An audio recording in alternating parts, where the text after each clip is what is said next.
Bien. Pendant que nos amis s'installent, Monsieur le Président, Mesdames et Messieurs les parlementaires, Mesdames et Messieurs les élus, chers conseillers nationaux venus de partout de France, de nos fédérations, je voudrais vous dire qu'aujourd'hui la situation est extrêmement grave et que nous avons un devoir, c'est de réussir dans 10 mois l'alternance d'espérance, mais de fermeté qu'attendent aujourd'hui nos concitoyens. Alors je vous le dis, ce projet, je le voterai par respect pour le travail qui a été mené, par l'ensemble des militants, par les experts, par aussi l'équipe dirigeante de notre famille politique. Nous sommes le premier parti politique de France, nous sommes celui sans doute qui incarnons une vraie crédibilité.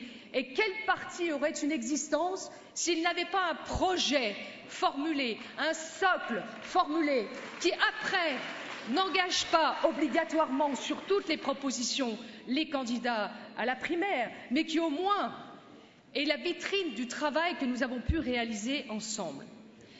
Alors je vous le disais, la situation est grave et nous allons avoir cette primaire.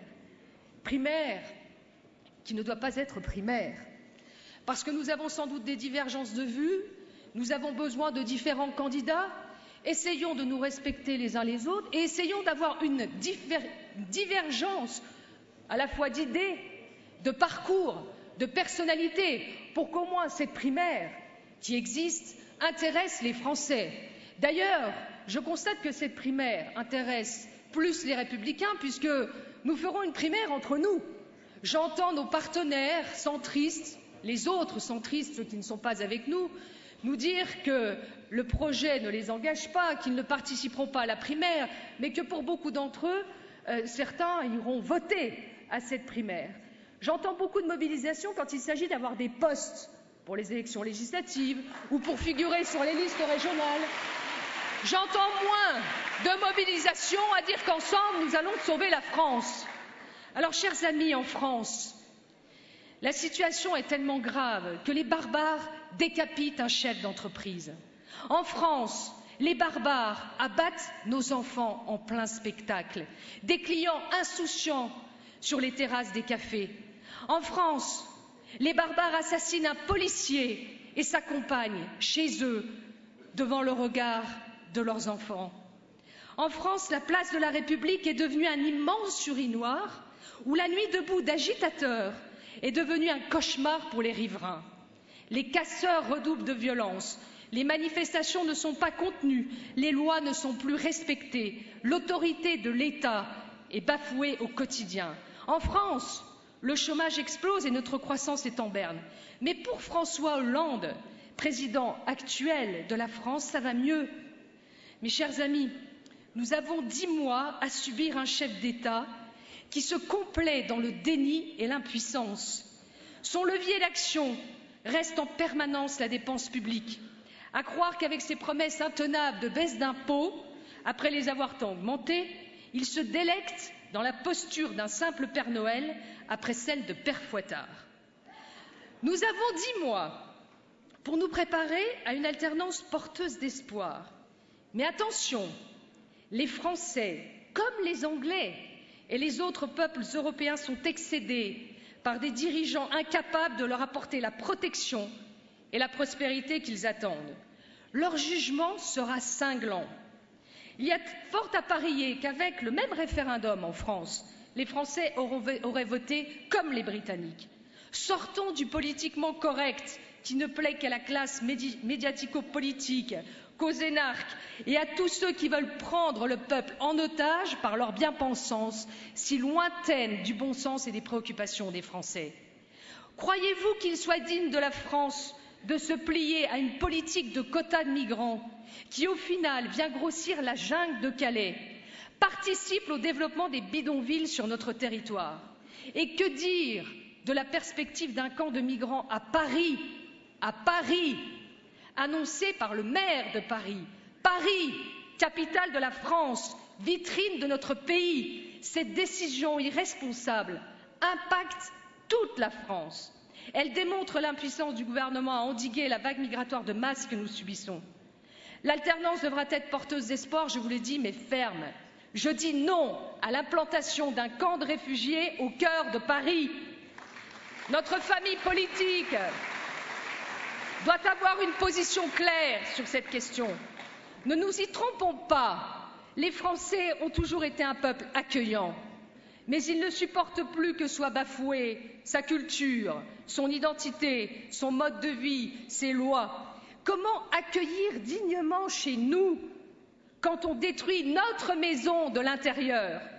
Alors que certains ont une drôle de lecture de la laïcité en voulant interdire les crèches dans les lieux publics, je vous le dis, les Français, croyants ou non croyants, sont attachés aux racines chrétiennes de la France et à son fabuleux patrimoine dans notre pays. Je propose d'inscrire à l'article 1 de notre Constitution « La France a des racines chrétiennes ». Nous devons préserver notre histoire si nous voulons garantir le bon fonctionnement de notre République laïque. Vivre en France, c'est la respecter. Les comportements communautaristes ne sont plus tolérables. Trop facile d'accepter la France pour les aides sociales et la mépriser quand il faut la respecter.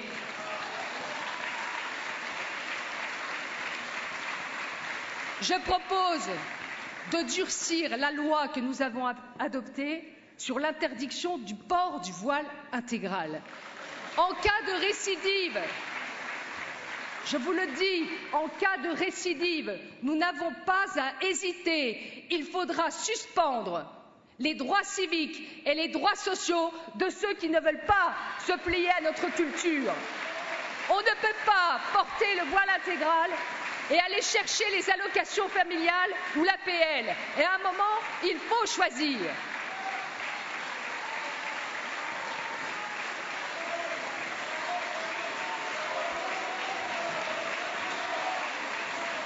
On ne peut pas accepter des mosquées dans lesquelles on laisse des imams qui ne parlent pas français, sauf quand ça les arrange, pour manipuler nos jeunes. Voyez l'imam de Brest, dont le président de la République croyait que la mosquée était fermée. Eh bien non, cette mosquée dans laquelle on apprend aux enfants que la musique c'est le diable, dans cette mosquée, comme dans beaucoup d'autres, ces mosquées salafistes qu'on a identifiées mais qui ne sont toujours pas fermées, où on prêche la soumission de la femme sur le territoire national. Il faudra modifier nos lois. On ne peut pas accepter la soumission de la femme en France.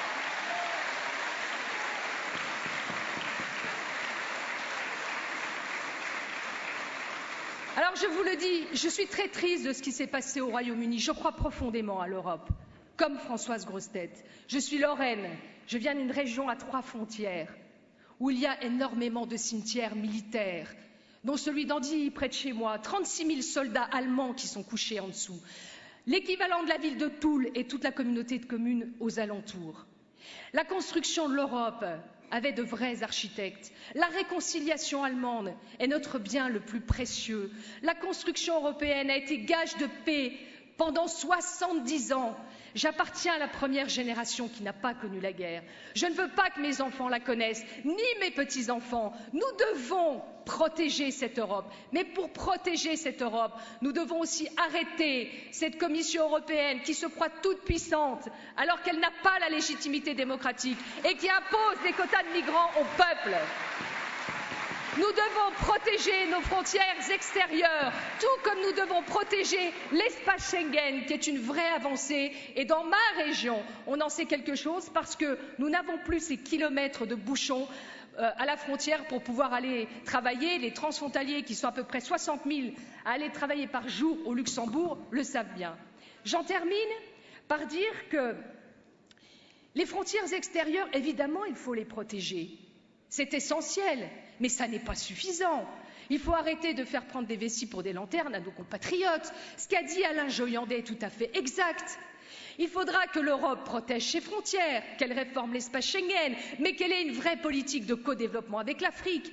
Je soutiens la fondation de Jean-Louis Borloo, qui propose l'électrification du continent africain, qui nous demanderait des efforts de 4,5 milliards d'euros par an, alors que 25% seulement du continent africain est électrifié aujourd'hui. C'est le seul gage du développement qui permettra d'arrêter la crise migratoire de masse que nous vivons, et notre engagement à la fois sur la scène politique, diplomatique et militaire en Syrie comme en Libye pour arrêter cette vague migratoire de masse. Alors ma conclusion sera de vous dire que cette primaire devrait être un bel exercice, enfin je l'espère, mais que l'objectif, le seul que nous devons avoir en tête, c'est de gagner l'élection présidentielle. Nous ne devons pas céder à nos sentiments, à nos amitiés, mais penser que la personnalité qui se dégagera des primaires doit être la meilleure pour pouvoir sauver la France. Je vous le dis parce que nous en sommes là. Sauver la France et sauver l'Europe. Alors, cette échéance que nous devons gagner doit nous permettre d'avoir un vote pour et pas avoir un vote contre, comme nous l'avons en permanence. Il nous faut un vote pour, un vote d'adhésion, pour que le soir de l'élection présidentielle, nous ayons place de la République, des drapeaux français et seulement des drapeaux français, pour que chacun s'identifie à la France, aime la France, le démontre, aille vers son destin et son avenir, parce que la France le mérite.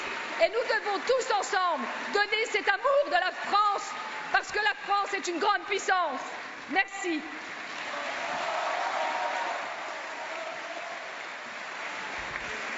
Merci Nadine.